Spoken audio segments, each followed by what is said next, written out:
The social paradigms we're forced to uphold every single day, this is part of the corruption. This is part of the destruction of the human mind and the human spirit. Every single day, we have to fit inside some some type of social box, some type of social box that's designed to strip us of who we really are and make us into some other form, to make us into some type of fake being that is constantly bound to the system of oppression. This system that we find ourselves under, it doesn't allow you to be real. It doesn't allow you to truly be yourself, to truly express your opinions and your desires and whatever makes you tick inside, like whatever makes you feel alive. We truly live in a broken system, a system that it seems to benefit on our depression. It seems to benefit on our destruction. So many times I've seen good people fall, good people fail, and I've seen evil people prevail. I've seen it so many times that it's almost calculated at this point, which tells me that this system is being orchestrated from the shadows on purpose. Whatever's doing this is very ruthless and it's very secretive, which makes sense. Like whenever you're doing evil, you don't want anybody to know it, right? So you hide it and you deny it and you have plausible deniability. Like you don't want it to be brought to the light because once it's brought to the light, it can be judged for the evil that it really is. That's why there's security classifications and all types of rules and regulations when it comes to government secrets and stuff like that. But you got to ask yourself, how long has this corruption gone on? How long have people been fake? And how long have the fake people rose up to the top? Excuse me, I'm kind of catching a cold, so my throat's a little messed up, but I'm just gonna try to keep on going. How long have people been denied their souls and denied who they truly were for a fake world, for a world that's designed to break your mind? Look at the things you have to go through. Today's Monday. Monday is one of the worst days of the week because it's like, if you're not a rich, wealthy person, this is the beginning of your servitude. It starts Monday and it ends Friday. For some people, it doesn't even end until Sunday, and they got side hustles and other things to worry about. They got child support to pay, etc., etc., etc. And what I notice is people that kind of bow to the system and they kind of just have the normie blue pill mindset. These are the people that actually thrive in the system. The people that just put their head down and they just do what they're told, right? For a long time, that worked, especially in the boomer generation. For a long time, if you were just a regular person, you just worked one job, you just found a girl, you found the house, you bought a house, you bought a car, you got another car, hell, you got a second home somewhere, you got two houses, you got a lake house for the summertime, and you got another house in Manhattan, so you got like multiple homes, and that's just off one job, right? Those days are long gone, and they're never coming back. And the future for the young generation is bleak. And a lot of people are noticing that people that get to the top, they don't get there really in a real way. They get there by knowing the right person, blind luck, in combination with their looks and attractiveness, in combination with other types of things that they're willing to do. Because some people, they do something a little strange for a little bit of change, and their whole life changes, right?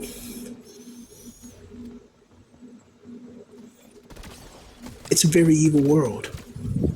You see it all the time. Like, I don't know about you guys, but when I was in school, like, there was always that teacher's pet.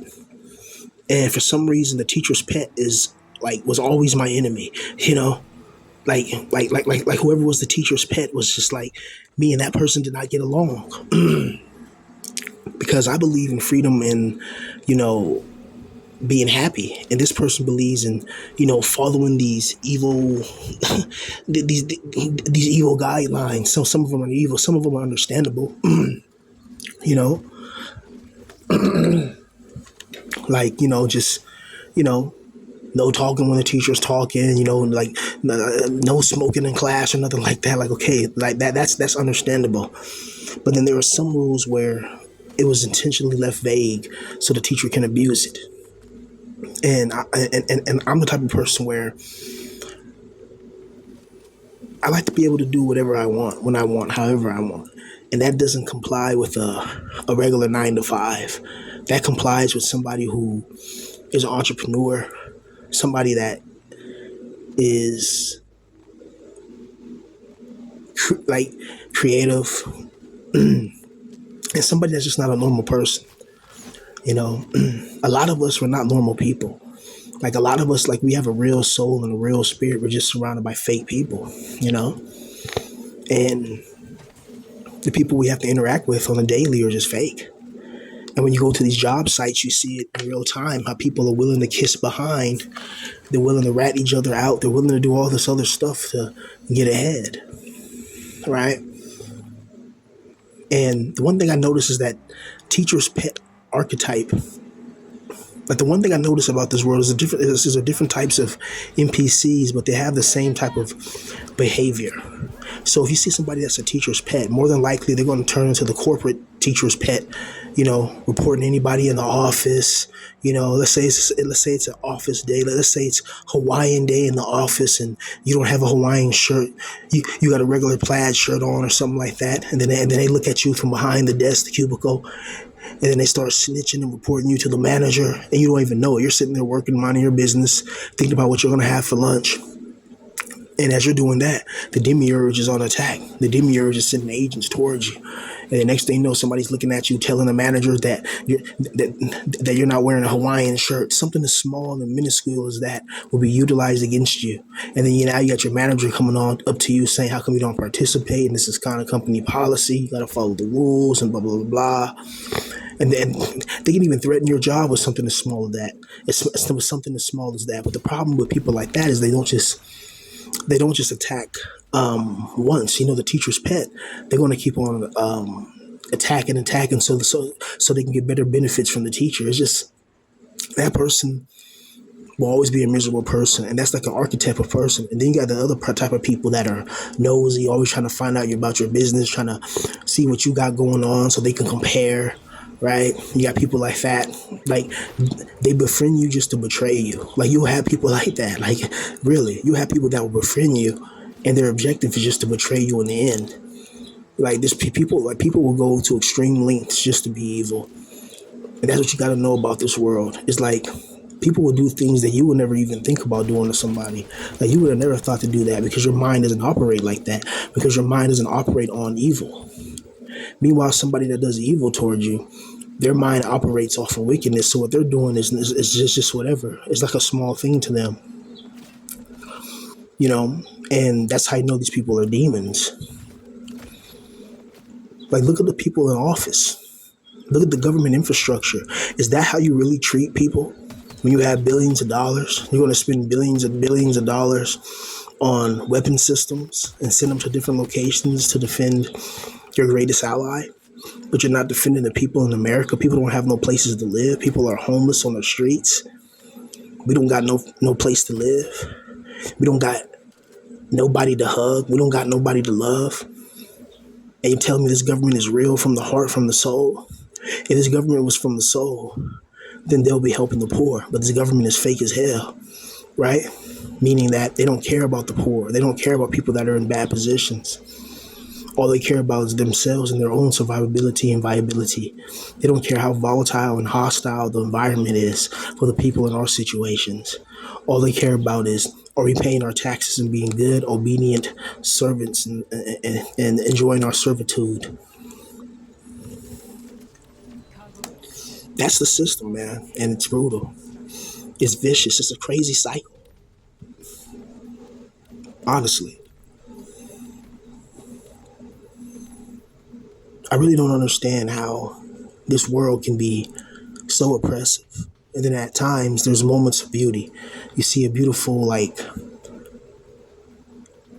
you know, cloud structure over the mountains or something like that. Like, one of my favorite times is that right after it rains and you walk outside and the water's still dripping from the trees, and you get that wet smell, that wet rain smell, and then you breathe in the air, and the air is so cold and refreshing. You feel like you feel your lungs freeze up a bit, but it's that good feeling of cold air entering your lungs. You look around and it's beautiful, it's vibrant, it's kind of cold, but it's still, it's beautiful. Like right after it rains, especially like in a wooded area or in an area where it's like flowers or a garden or something like that, and you see all the beautiful colors. Like, there's beauty in this world, but also there's evil, and the evil outweighs the beauty because this is a hell realm.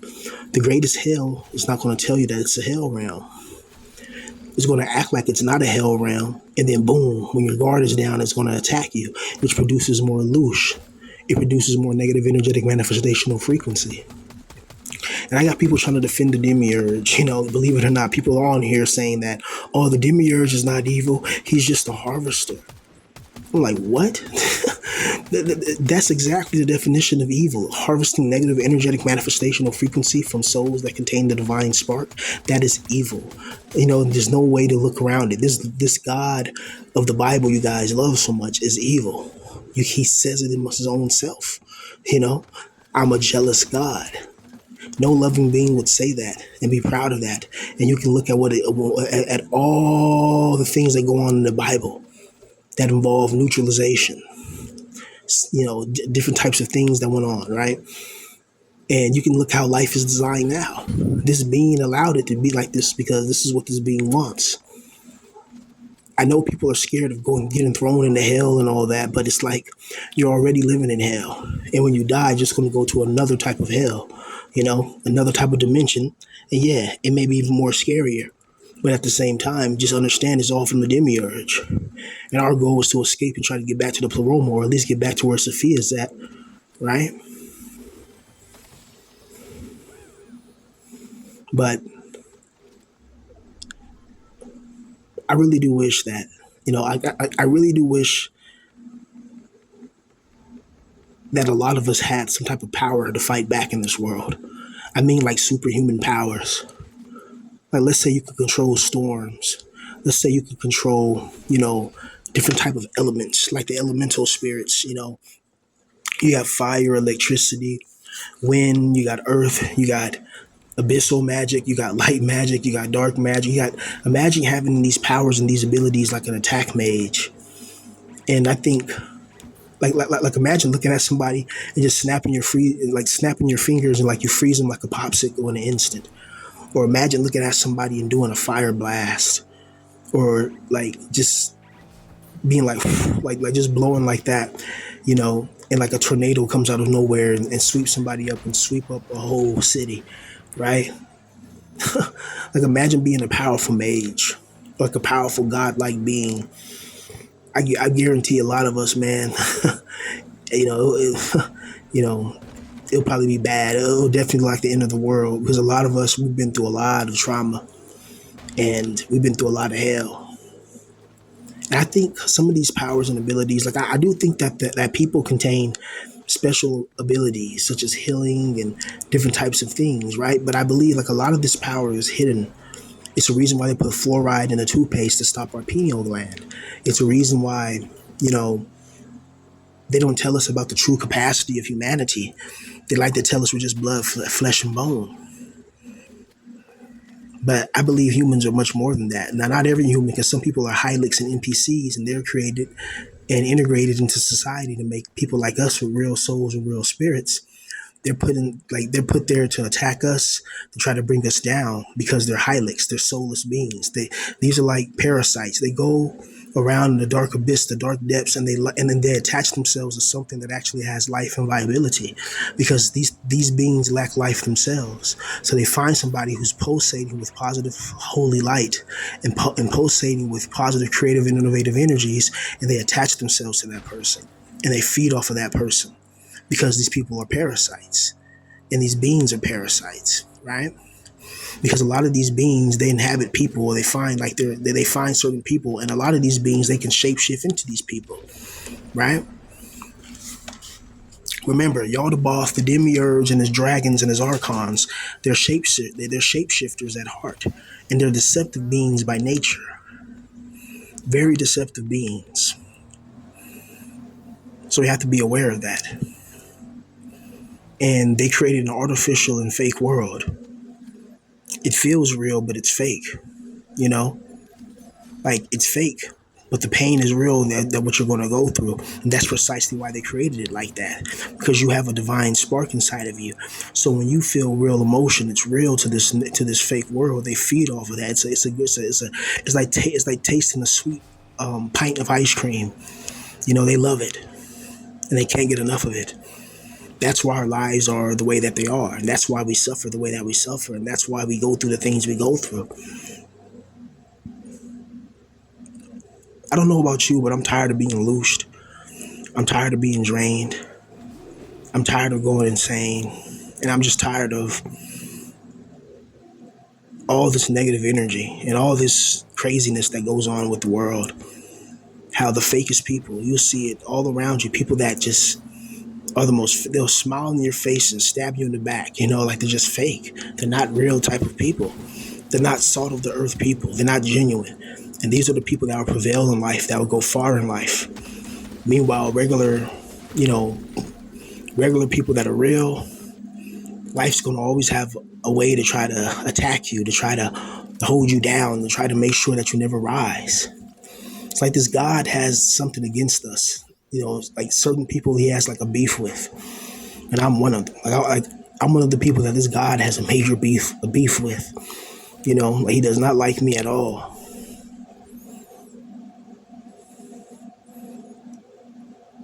Because I just look at my life and I look at the things that I have to overcome, and I'm like, this is too much.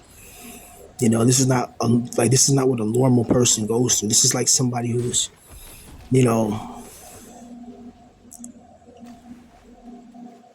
I want to say chosen, but I know that's just religious cope, because people try to make like in religion, it's like, oh, the more pain you go through means you're chosen by God.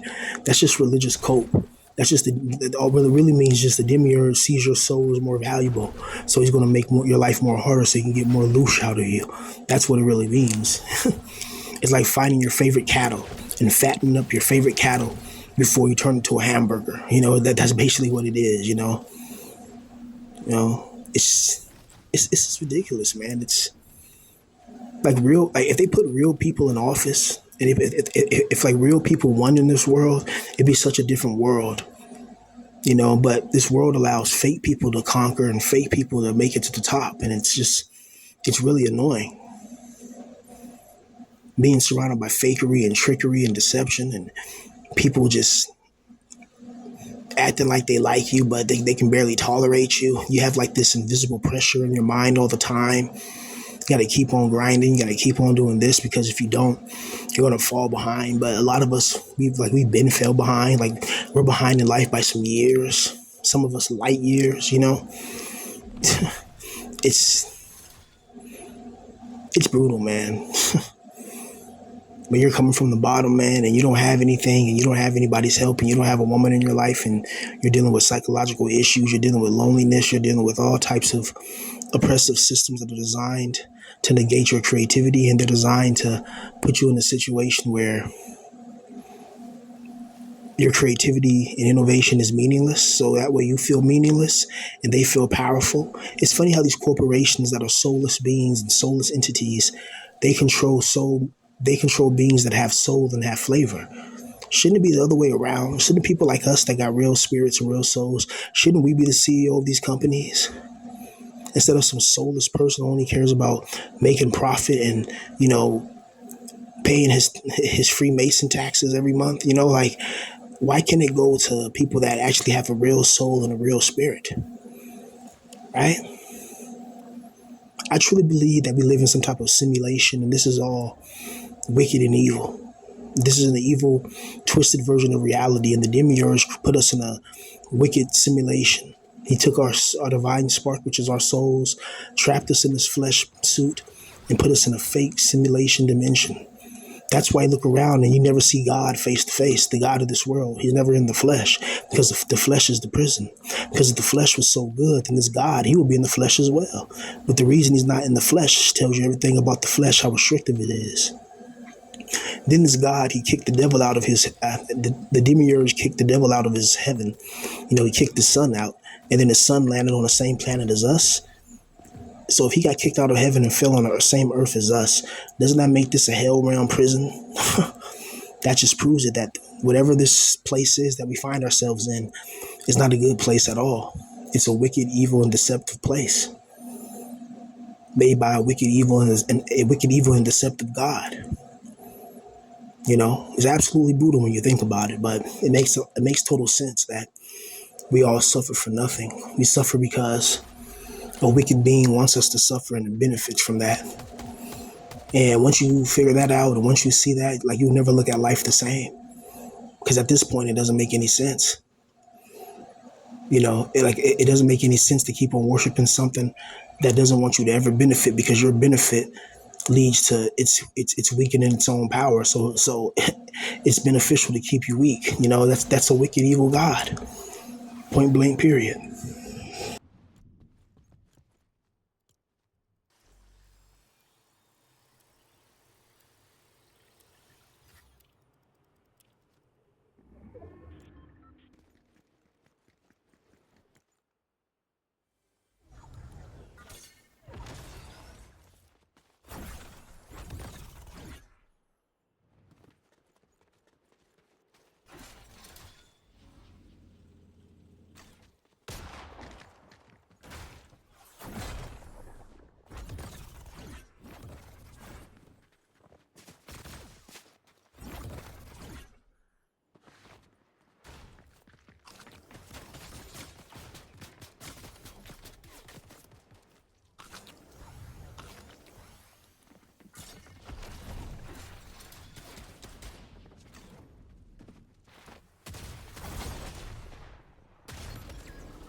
Did someone call a doctor?